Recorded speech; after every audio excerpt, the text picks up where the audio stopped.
आप सल्लल्लाहु अलैहि वसल्लम एक ही रात में स्टार्स, प्लैनेट्स, गैलेक्सीज को क्रॉस करते हुए जमीन से आसमान की तरफ गए। अब अल्लाह ने कुरान में एक जगह फरमाया है कि जमीन और आसमान के दरमियान हर चीज अल्लाह को सजदा करती है, विच मीन्स सारे stars, galaxies, planets, mountains, trees. लेकिन ये कैसे पॉसिबल है? सजदा तो इस तरह होता है। और कभी स्टार्स और प्लैनेट्स को हमारी तरह इबादत करते हुए किसी ने देखा है?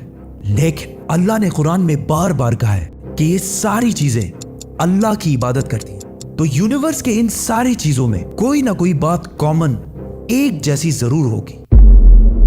आज से बहुत साल पहले पूरी दुनिया का ये ख्याल था कि जमीन, अर्थ ही दुनिया का सेंटर है और जमीन तो साकिन है बेटा, जमीन रोटेट करती ही नहीं है, जमीन गर्दिश नहीं करती। लेकिन आज से 400 साल पहले गैलीलियो, जो एक इटालियन साइंटिस्ट थे, उसने 2 लेंसेज को अलाइन करके रखा तो उसे पता चला कि ऐसे करने से दूर की चीजों को करीब से देखा जा सकता है। छोटे लेवल पर टेलीस्कोप्स दुनिया में पहले भी मौजूद थे, लेकिन इन्हें सिर्फ फौजी और समंदरी सफरों में यूज किया जाता था। लेकिन गैलीलियो ने इसी टेलीस्कोप को इंप्रूव करके इंसानों की तारीख में पहली दफा इसका रुख आसमान की तरफ किया, जिससे उसने दुनिया से पहली बार सूरज और चांद को बिल्कुल करीब से देखा।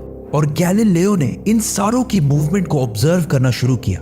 1300 दुनियाओं को अगर मिला लिया जाए, इससे एक जुपिटर बनता है। गैलीलियो ने देखा कि ये भी बाकी प्लैनेट्स की तरह गोल है, लेकिन जुपिटर के ऊपर जो लाइट है वो महीने के डिफरेंट दिनों में बिल्कुल बदल रही है। और उसने देखा कि वीनस और सैटर्न का भी यही हाल है। अब ये सब कुछ तभी पॉसिबल था कि अगर ये सारी चीजें सूरज के गिर्द घूम रही हो, दुनिया के नहीं। गैलीलियो ने ये बातें पूरी दुनिया को बताई कि यूनिवर्स का सेंटर दुनिया नहीं बल्कि सूरज है। लेकिन इस बात को सुनकर यूरोप के सारे चर्चेस उसके दुश्मन बन गए, क्योंकि उस जमाने के पोप का ये ख्याल था कि जमीन ही यूनिवर्स का सेंटर है। और सिर्फ पोप का नहीं, पूरी दुनिया का ये ख्याल था। जमीन तो साकिन है। जिसकी वजह से गैलीलियो को चर्च से ये सजा मिली कि वो हमेशा के लिए घर में बंद कर दिया जाएगा। लेकिन गैलीलियो ने अपना काम जारी रखा और उसकी इन रिसर्चेस को बाद में पूरी दुनिया ने माना। इवन पोप ने भी गैलीलियो के मरने के 350 साल बाद पूरी दुनिया के सामने उससे माफी मांगी और कहा कि हम गलत थे और आप सही थे।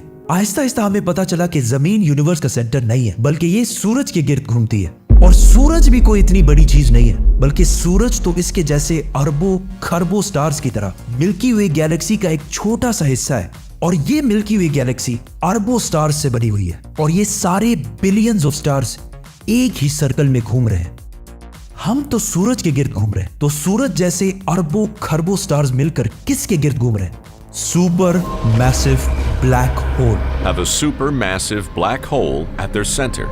इस ब्लैक होल ने, जो हमारे सूरज से 40 लाख टाइम्स बड़ा है, ने पूरी गैलेक्सी को एक गोल सर्कल में रखा हुआ है। जिस तरह हमारे सूरज ने जमीन, जुपिटर, मार्स, इन सारे प्लैनेट्स को एक सर्कल में रखा हुआ है। लेकिन ये गैलेक्सी भी कोई इतनी बड़ी चीज नहीं है, बल्कि ये लाखों और गैलेक्सीज को मिलाकर एक छोटे से क्लस्टर का एक छोटा सा हिस्सा है। ये लाखों गैलेक्सीज मिलकर एक क्लस्टर बनाते हैं और ये क्लस्टर भी कोई इतनी बड़ी चीज नहीं है, बल्कि इस जैसे लाखों क्लस्टर्स मिलाकर एक सुपर क्लस्टर बनता है। और ऐसे हजारों सुपर क्लस्टर्स और भी मौजूद है। अब आपने ये नोट किया कि इन सारे स्टार्स, गैलेक्सीज, प्लैनेट्स में एक चीज कॉमन है कि इस पूरे यूनिवर्स में हर चीज किसी न किसी दूसरे ऑब्जेक्ट के गिर्द घूम रही है। और जब रसूलुल्लाह सल्लल्लाहु अलैहि वसल्लम भी आसमानों की तरफ गए तो उन्होंने बैतुल मामूर में फरिश्तों को नमाज पढ़ते हुए नहीं देखा, वो भी किसी चीज के गिर्द घूम रहे थे।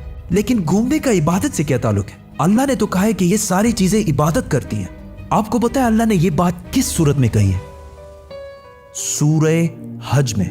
हज में मुसलमान पूरी दुनिया से इस्लाम की सबसे मुकद्दस और होली जगह काबा के पास जाते हैं और बार बार इसके गिर्द घूमते हैं। अब इस सर्कल करने का मतलब क्या है? जब मुसलमान काबा के गिर्द घूमता है तो वो उस वक्त अकेला नहीं घूम रहा होता, बल्कि चांद, प्लैनेट, स्टार्स, गैलेक्सीज, क्लस्टर्स सारों के साथ एक ही इबादत में शामिल हो जाता है। तो ये सारी चीजें हमारी तरह इबादत नहीं करती, बल्कि हम मक्का जाकर इनकी तरह इबादत करते हैं। लेकिन इस आयत में तो लिखा है कि ये सारी चीजें अल्लाह को सजदा करती हैं। सजदा का मतलब सिर्फ हमारे वाला सजदा नहीं है, बल्कि अल्लाह के निजाम के मुताबिक चलने को भी सजदा कह सकते हैं।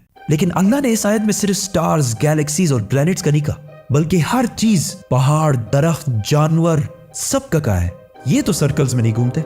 आज से हजारों साल पहले एंशिएंट ग्रीस में ये कॉन्सेप्ट बना कि कायनात की हर चीज एक बहुत ही छोटे पार्टिकल एटम से बनी हुई है, जिसको फिर 2000 साल तक पूरी दुनिया भूल गई। लेकिन आज से 200 साल पहले इस कॉन्सेप्ट पर रिसर्च दोबारा शुरू हुई और साइंसदानों की रिसर्च से पता चला कि एटम सबसे छोटा पार्टिकल नहीं है, बल्कि इसके अंदर और भी पार्टिकल्स हैं, जैसे प्रोटॉन्स, न्यूट्रॉन्स, इलेक्ट्रॉन्स। प्रोटॉन्स और न्यूट्रॉन्स हमेशा एटम के सेंटर में होते हैं और इलेक्ट्रॉन्स हमेशा इनके गिर्द घूम रहे होते हैं, ऑलमोस्ट बिल्कुल उसी तरह जिस तरह प्लैनेट सूरज के गिर्द घूमते हैं और स्टार्स ब्लैक होल के गिर्द घूमते हैं। जिसका मतलब है कि कायनात की हर चीज चाहते या ना चाहते हुए किसी ना किसी चीज का तवाफ कर रही है। और जब कोई मुसलमान काबा का तवाफ करने जाता है तो वो कायनात की हर छोटी से छोटी चीज, जैसे एटम के अंदर इलेक्ट्रॉन से लेकर कायनात के सबसे बड़े ऑब्जेक्ट्स, प्लैनेट्स, स्टार्स, गैलेक्सीज और इवन बैतुल मामूर में फरिश्तों के साथ एक ही इबादत में शामिल हो जाते हैं।